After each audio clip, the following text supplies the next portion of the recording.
Nazarites are a very worried lot.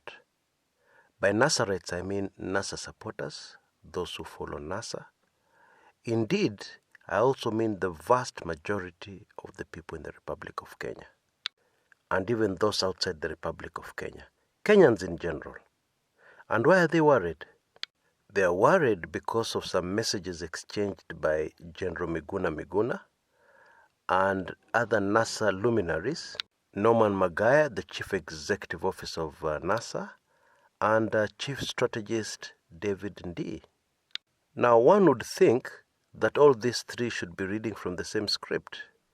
After all, they have one common enemy to fight. The draconian, illegitimate, dictatorial Jubilee government.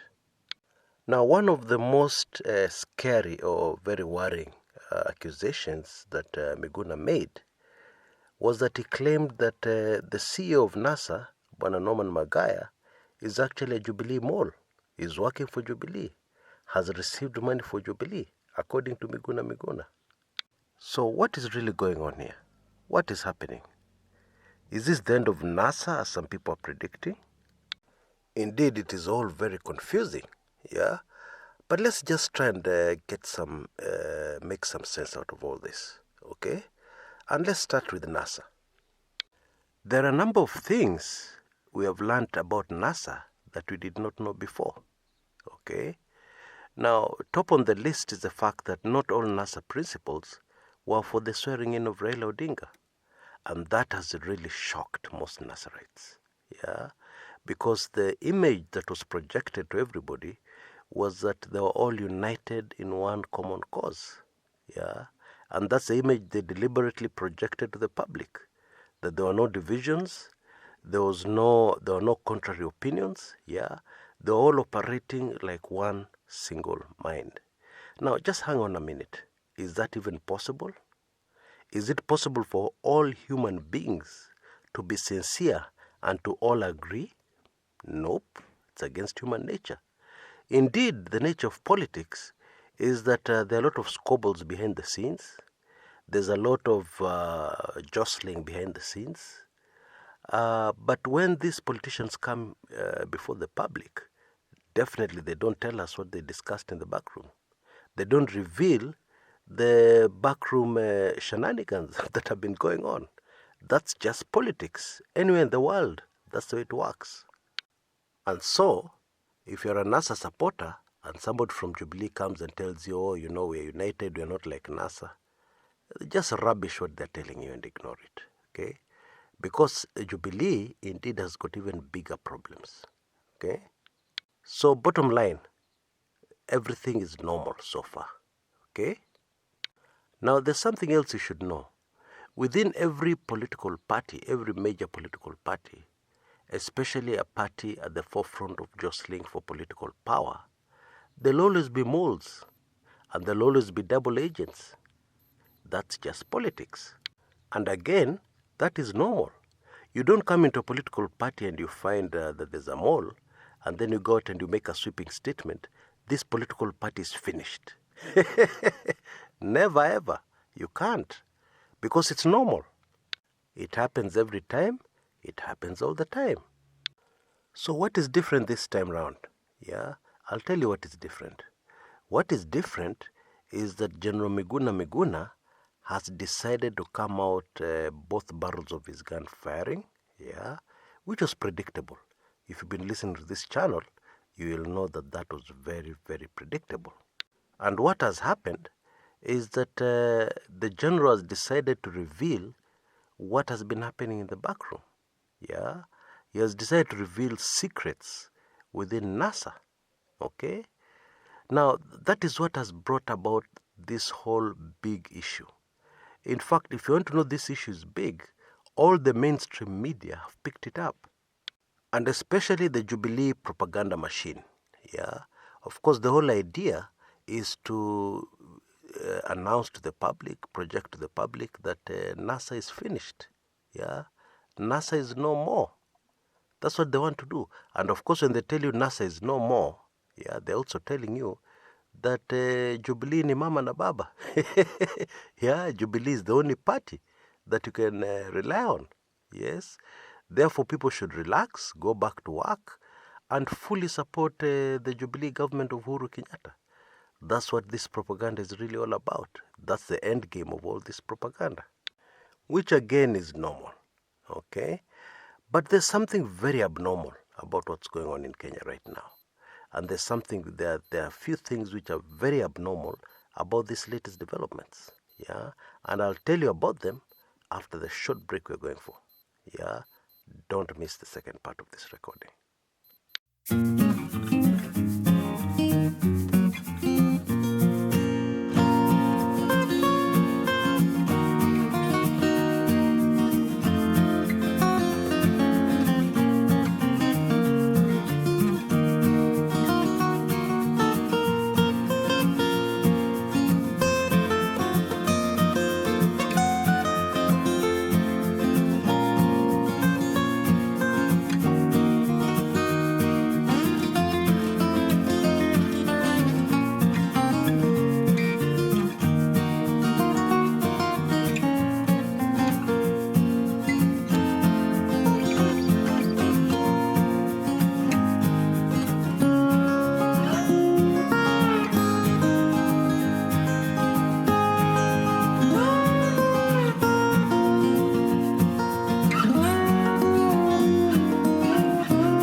Welcome back.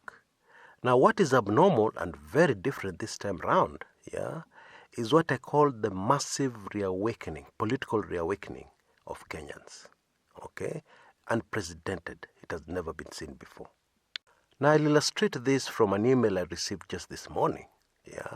One of the many similar emails I've received over the last months and weeks. There's this person, they're in their 60s, they're in their diaspora. They have never voted in their lives. Just catch that first. In their whole lives since they were born, they have never voted. Okay? But they're saying this: if elections are called again today, I will go into the expense, I will go into the trouble, and make sure that I come back to Kenya to vote for change, to vote for a better Kenya. Yes, the political landscape has changed completely. It has been revolutionized, okay? And things will never be the same again. That's really what it is.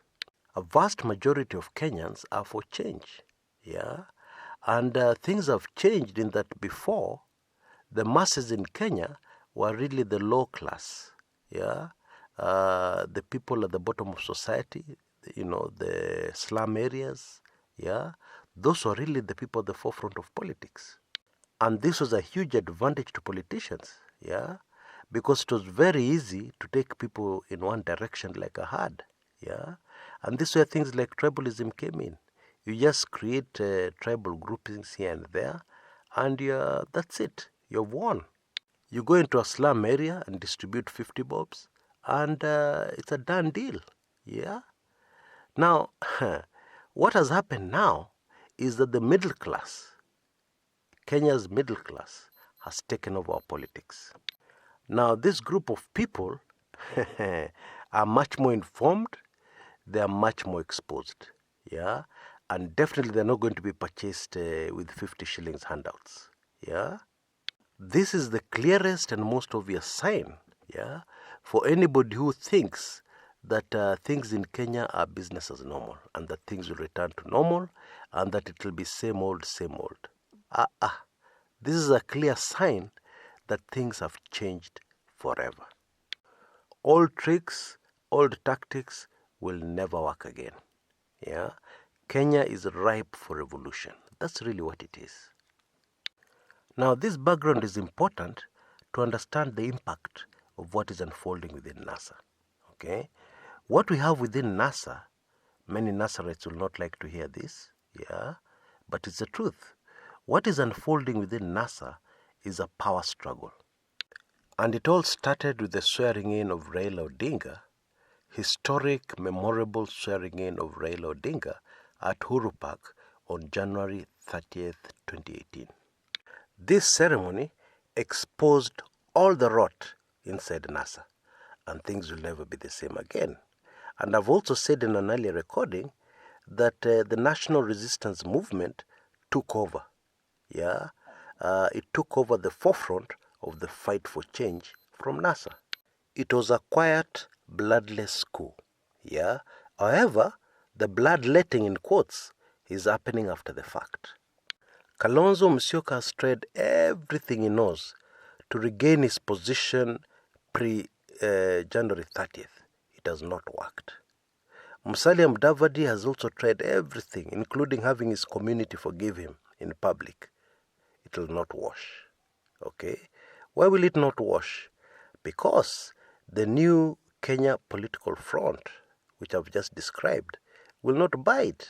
They'll not be fooled, by those old tricks. They don't work anymore. Lete ingine. That one will never work again. Now, don't be fooled. Behind General Miguna's very aggressive, controversial firebrand politics is a very calculating politician. And you can be sure when the dust settles, Miguna will be somewhere near the top, and NASA as we know it today will be no more. Now, get me right, Don't misunderstand me.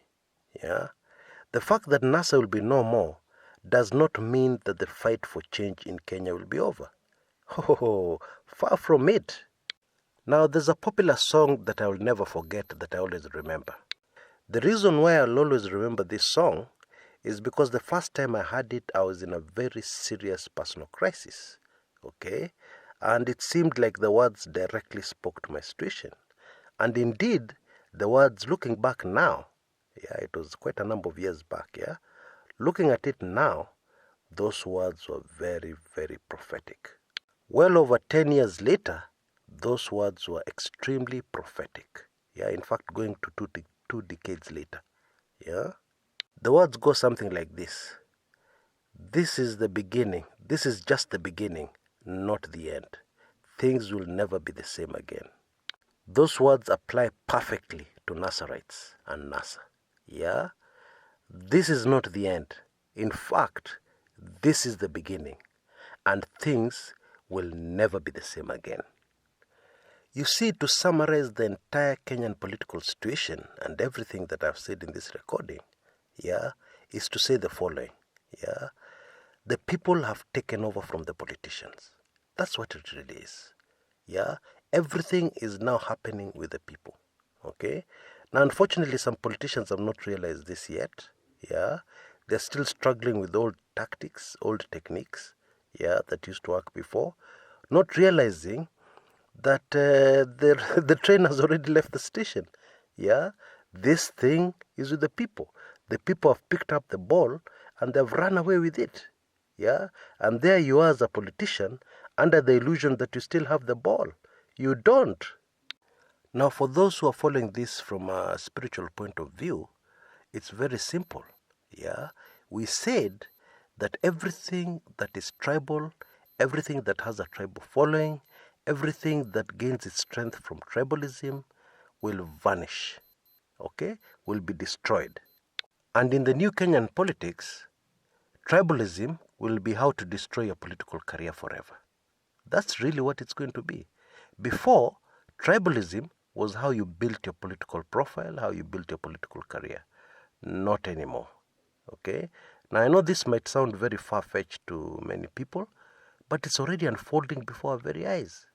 Now, some people have always believed that Raila Odinga is a tribal leader and that his strength comes from tribalism, etc., etc. Now, if that were true, then Raila Odinga would be on his way out. He would be on his last legs. However, what is the true situation? The man is stronger than before. He is much stronger than ever before, which is a clear indication that Baba is not a tribalist. And Baba, despite the fact that he has got a very strong tribal following from the Luo community, which he hails from, his strength does not come from tribalism. That is very clear. And that is why a lot of the other leaders will disappear, and indeed they have already disappeared. Yeah, but Baba is still there. Now, sometimes you may hear something, and because it's not something you want to hear, you rubbish it and you say, no, Chris, you're wrong. Yeah, which is okay. It is okay for you to have your own opinion. I won't get upset because you don't agree with me. Indeed, I'd get very worried if everybody agreed with me. Yeah, that's not normal. It's not life. Yeah, something would be wrong. Okay. However, I just invite you to check the unfolding facts. What is happening? Yeah, is what I'm saying in tandem with what is unfolding? Yeah. If yes, what other reason? Yeah, are we getting those results other than what I'm saying? Yeah, it's really as simple as that. Folks, this is just the beginning. It's not the end. Things will never be the same again. Until next time, this is Chris Kumekucha. Things will